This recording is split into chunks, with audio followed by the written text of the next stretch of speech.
Good morning, everyone. So, I've been living in this Prius V with no build whatsoever for the last 18 months, and it's starting to feel very tight. You know what I'm talking about if you've seen my last video. So I'm about to do a little bit of a build. It was going to be very simple, but I need a change. I'm kind of feeling that it's too tight. There's too many things in this car, and I needed to be a little bit more roomy. I didn't think I was going to make another video before I actually started with the build. I thought that my next video was going to be me at my friend's house, the place that I'm gonna be house sitting. I still have another 10 days to go living in this car, so I decided to fit another vlog. It's funny because the moment I decided that I wanted to do the build and I knew that I wasn't gonna live like this, I kind of lost my discipline a little bit, and my days are a little bit more loose, and I've been doing whatever I wanted to do. I'm still working and I'm still going to the library and doing my thing, but I'm not very strict with the timing. And for example, today I don't feel like going to the library straight away. Anyway, you'll see. It's been very humid for the last few days. See what I mean? This is all a mess. I got one of these things, and if this helps so much with the humidity in the mornings. Okay, anyway, it's time to go to the gym, but before I do that, if you are a subscriber, welcome back, and if you're new here, this is me.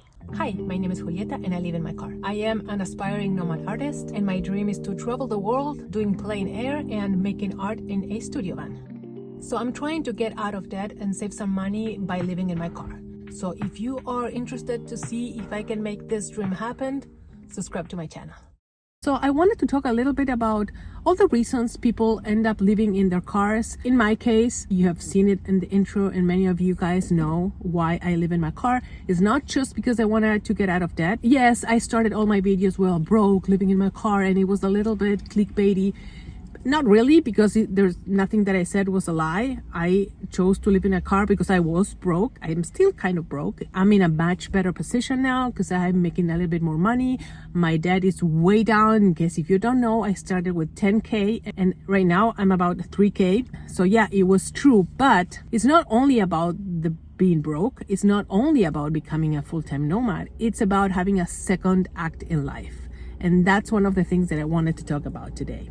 The difference between people who are living in their cars because they are doing as a strategy, because again, they want to save money, or they have a goal in mind, either catch up with life or get ahead in life. So that's two different people. So living in the car for some people, it's kind of like, I don't want to say a nightmare, because again, there's people living in the streets. There are people living in war zones. So I have comments like, oh my God, that's inhumane. My point is that for the people who are using it as a strategy and they don't want to live in their cars, I don't want to glamorize it, because it's not super comfortable. There's a lot of things that kind of suck. But when you want to be a nomad and living in your car, it's kind of like the first step of having that life. It's a lot more easier, right? Because there's a lot of things that you enjoy that these other people don't. We're going to have a little bit of a routine today. It's going to be a little bit different, but let's go get some coffee. It's important not to glamorize living in a car or romanticizing it, because you still need to make money and you still need to, deal with life like when you live in a house. And it can be a little bit misleading, right? But it can be so useful because, I've seen it online. You have seen it online. There's a reason why you're watching this type of content. My concern is that, and the reason why I bring up these negative comments is not because I want to dwell on them, it's because I think it's important that they spike this type of conversation and people know that this is something that a lot of people are going to think about you. They're going to want to make you feel like a loser. In some cases, even make you feel like you are absolutely privileged and out of touch because at least you have a car. But my point is that I don't want people to feel discouraged if they're considering the idea of living in their car, because it can be a very good tool. There's no shame in doing this, because again, about the comment of, oh my God, that's inhumane, when there's people actually living in horrible circumstances. And I have a car, I can go to the library, charge all my devices. I have a job, obviously, and I mean, I'm fine. I'm also very lucky that I live in a very nice area where there's like, it's pretty safe and the weather is great. I don't feel like what I'm doing is inhumane at all.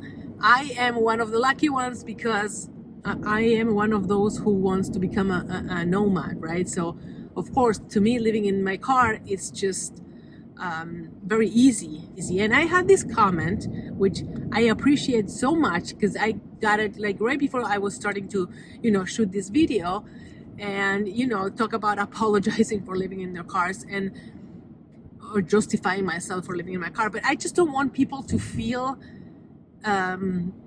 some type of way because they're just considering living in their cars. I think that there's also a little bit of envy, or people feel like people who live in their cars are sort of cheating and they feel like miserable because you're actually saving all this money and you're actually getting ahead and catching up, and they feel miserable and they don't like the fact that you're pulling this off.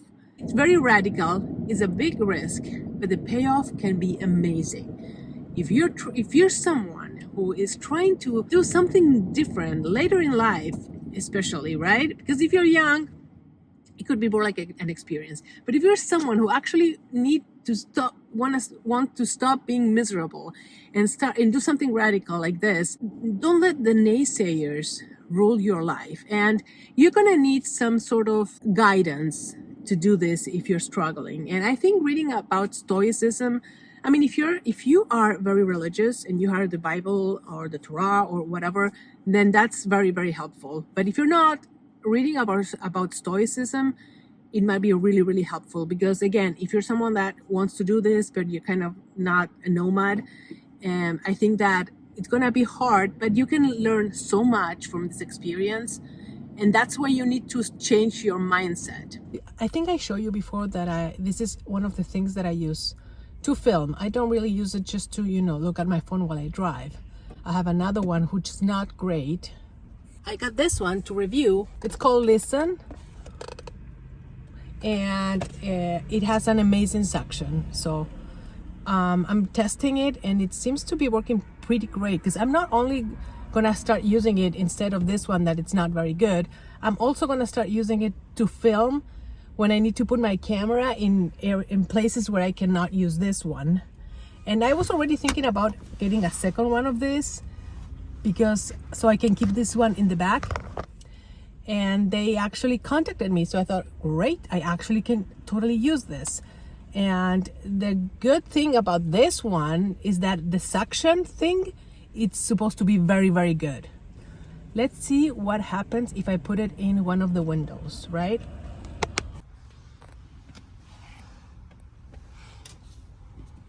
There you go. I can just film from this angle. I couldn't before because I had to put a tripod. But I know that most people who buy this type of thing, they're not like, YouTubers. But just to use as a regular mount for your car, highly recommended. In my last video, I talked about how I needed a change, and I'm using the opportunity of the fact that I'm gonna be house sitting for the next couple of weeks, and I'm gonna be doing a build in my car. It's gonna be very simple, very low budget. I'm a little bit bored with my content. I wanna start traveling a lot, doing different things. Another thing that was bothering me is the food. I am spending too much on food because I'm buying cooked meals, basically protein, which is expensive. Anyway, having a build, having a little fridge and some power. I'm also gonna get a converter for my Prius, and I wanted to thank Phil, who he wrote me and he convinced me. I already thought that I should do that, but because I have to hook it up myself, I was a little bit hesitant, but I'm gonna do it. I'm gonna get the converter and I'm gonna connect it to the battery in the Prius. And I've watched many videos, and I think it's not that difficult, so I'm gonna do it. I'm gonna have to balance my build. Is gonna have to be suitable for camping, which I'm not really know how it's gonna be, because I've never done it before. But it also has to be suitable for like urban life. So I'm not gonna use like a solar.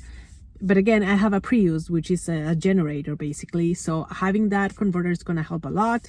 So I'm gonna have that. I'm gonna have a small battery for my fridge to keep it running all the time.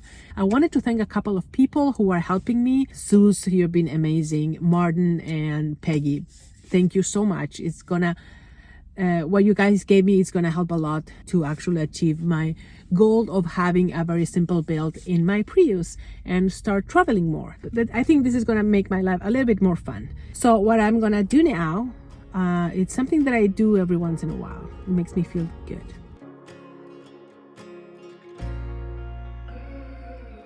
Sometimes the most magical part of any journey isn't the moment we arrive.